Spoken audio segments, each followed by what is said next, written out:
Hello everyone, and welcome to another episode of Ushanka Show. Some of you may be aware that I hang out on Reddit a little bit, and I post usually on our USSR subreddit when I try to tell people some small, interesting details about life in the Soviet Union. And while the guys from the USSR subreddit appreciate my contributions, many others are not. For example, our Russia banned me because I'm an Ukrainian. Meanwhile, late-stage capitalism as well as Marxist culture subreddits ban me because my recollections about life in the Soviet Union didn't match their expectation. Recently, Marxist culture had this post.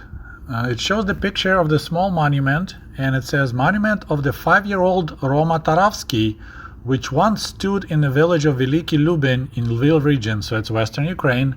"The boy was killed by Bandera's men because he was walking down the street singing a song about the Red Army soldiers." And the monument was demolished in 1990s. And I scrolled through the comments, and of course there was a lot of angry people commenting, and one asked, why would Ukrainians demolish that monument? And someone replied, because they worship people who directly supported fascism, because they're literal genocidal neo-Nazis, not even lol, actual Nazis. I found this comment interesting. The Nazis of the Ukraine, and the Ukraine, like Finland, is a Nazi country. Don't let anyone tell you otherwise. Seek to systematically destroy everything related to socialism. And other similar comments like, good another reason to want Banderites dead. By Angel of Communism. And another one. This says everything about Bandera, his followers, and all the people who glorify him as a hero today. And back in the early 80s, when Comrade Sergei was a young pioneer, I would believe this story 100% because why would Soviet government lie to me, right? And I will be just as angry as those guys right now. But Tavarish Sergei ain't pioneer no more, and I grew first skeptical and now cynical about a lot of information that Soviet government fed us over the years. So I had to look it up, and I will tell you what I discovered about this monument a little bit later, but this story reminded me something else, more recent. So on July 12, 2014, the story broke out in the Russian media about public execution of a little boy, 3-year-old boy, in Sloviansk, eastern Ukraine. According to Galina, a lady from Sloviansk, mother of 4 children, whose husband joined pro-Russian forces, and she was originally from the western Ukraine. She witnessed this public execution right downtown Sloviansk on the Lenin Square. She said, center of town, Lenin Square, that was the only area where you could gather all the people of the town. So they gathered all the women because men were gone by then. So women, young girls, and old men. And they were watching this execution, like a public execution, показательная казнь. So they took a 3-year-old kid who was just wearing underwear and t-shirt, and just like Jesus, they nailed him to the board. One was nailing, 2 were holding the boy, and everything was going on right on the mom's eyes. She was standing right there. She was watching like her kid, as her kid was losing blood. There were screams around, and then they were making cuts on the kid so the kid would suffer more. It was impossible. People were becoming unconscious. After that, kid was suffering for about an hour and a half and died. They took mom, they used the rope and tied her to a tank. She was unconscious, and they dragged her 3 times around the square. As you can imagine, after that story broke out in Russia on July 12, 2014, there were a lot of angry Russians who went to eastern Ukraine and joined pro-Russian militia to fight Ukrainian forces to protect Russian-speaking people. Shortly after, though, there was a problem with that story. Other journalists went to Sloviansk, and they were asking local people. They wanted to get more details to find out the names of the little boy and his mother who were executed, and they discovered that locals had no idea. So while Russia knew about this story, was extremely angry, local people in Sloviansk had no idea what the journalists were talking about. They never heard of that execution. And a year or so later, other journalists managed to locate this Galina Pishniak, so-called witness. At that time, she moved with her kids to Russia. So they had an interview with her, and they confirmed her about this story because they couldn't find any confirmation in Sloviansk. And she admitted that she never saw it, and she just made it up, or someone told her to make it up. So that was pretty much fake story about fake execution, but it made a lot of people angry. But the damage was done by then. A lot of angry Russians went to Ukraine to kill Ukrainians and got killed themselves. And there's another, I'm gonna say, interesting detail. So that story broke out on July 12, 2014.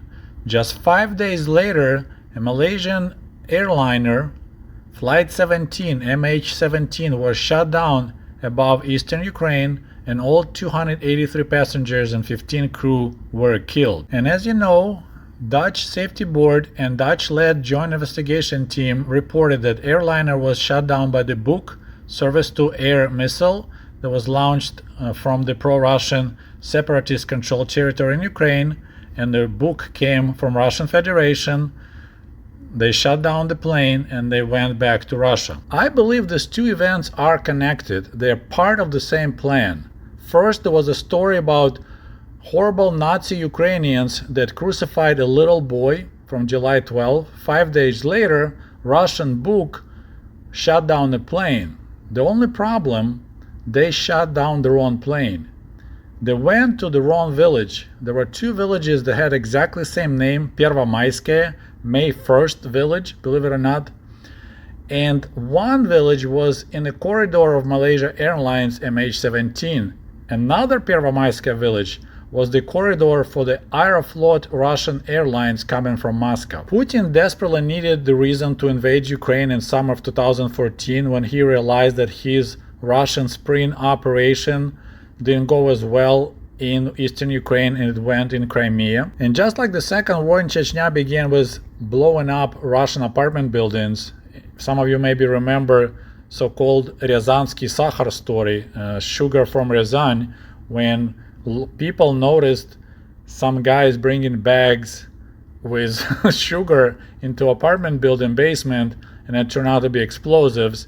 And they called militia arrested people, and those guys turned out to be FSB, Russian KGB members.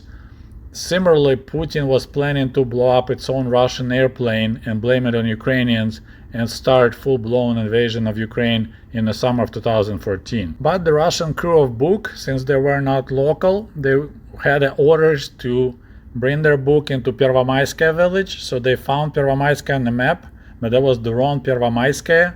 They shot their own airplane, and that whole mess started, and Ukraine had a break for almost 8 years. And I'm sorry I kind of went off the topic, but once again, we had a story in 2014 about a little 3-year-old boy being murdered by Ukrainian nationals, just like the story of 5-year-old boy being murdered by Ukrainian nationals back in 1952. And as I mentioned earlier, after reading this story on Reddit, I grew curious, and being now skeptical and cynical, I did my own research. And it took a while because every time I searched it in Russian, I found the same story about 5-year-old boy walking on the streets of this little village Lubin and singing a song about Red Army and being killed by Ukrainian nationals for it. Then I changed my tactics and I searched for the boy's name in Ukrainian, and I found actual page of Veliki Lubin.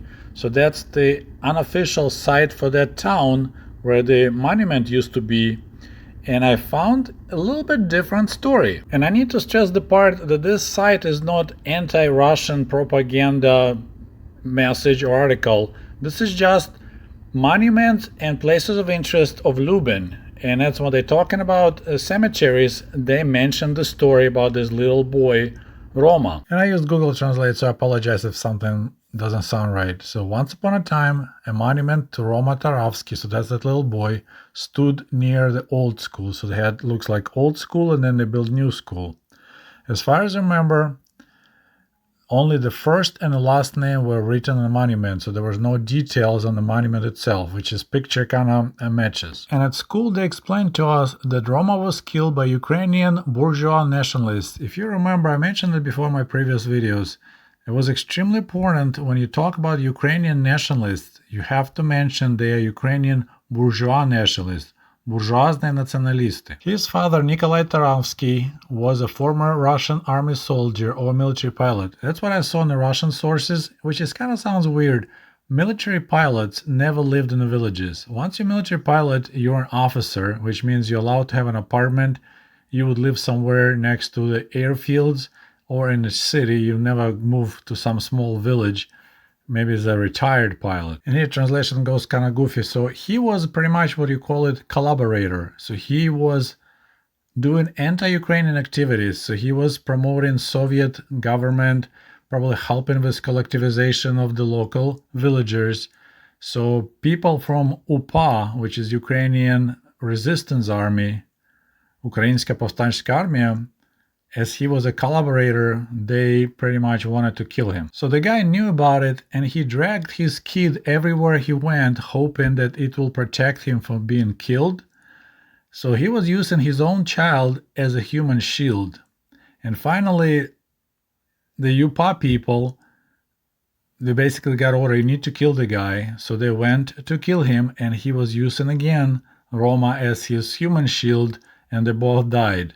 So not just Roma died, his father died as well at the same time while he was covering himself with his own son. So it looks like the monument was moved from one school to another school, and later, I guess after the Soviet Union disappeared, someone suggested, how about we just move it to the cemetery where it belongs. And going back to original Soviet version, that a kid was just walking on the street singing Soviet army songs, 5-year-old kid, while Ukrainian nationalists were walking by, and a killed kid for doing it, which is, I see spanking a kid. First of all, if you live in the village, which is hardcore pro-nationalist, pro-Ukrainian, would you teach your kids Soviet army songs? Would you let them go out on the streets and just sing a Soviet song? So the whole version was definitely made up to make it sound better when the original, what's according to the locals happened, that a guy was using his own kid as a human shield. So yeah, it was out there since 1950s for basically, 40 years.